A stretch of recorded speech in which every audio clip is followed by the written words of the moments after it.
on sa penslei kuma kismi unowa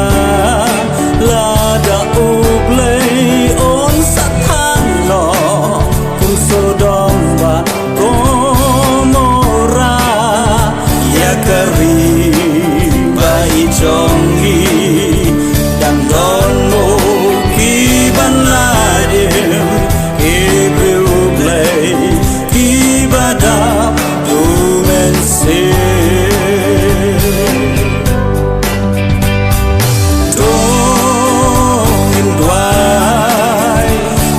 Kristan ngen dai bat song than hai shuk le bakari khasi na chen chot kana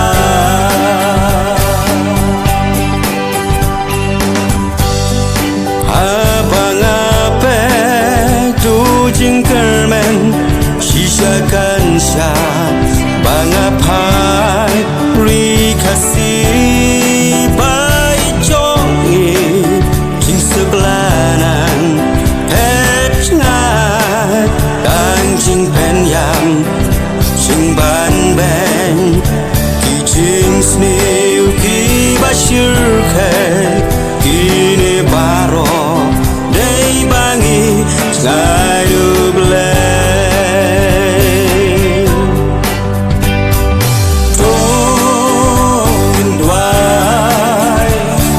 Kristan ngen dai bat song than hai shuk le bakari khasi na chen chot kan la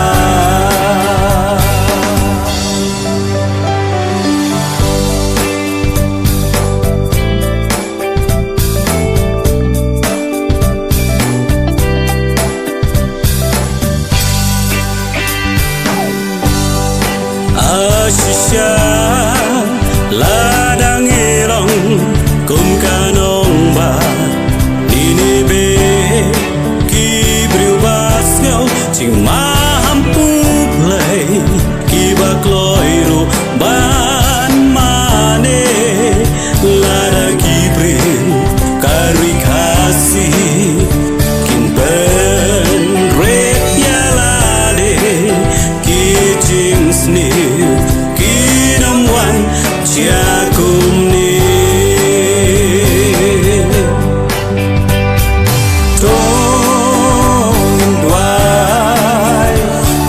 Kristan ngen dai bat song than hai shuk le bakari khasi na chen chot kan la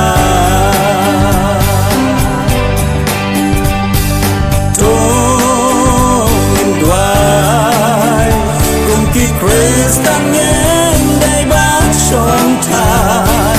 hai shuk le bakari khasi na chen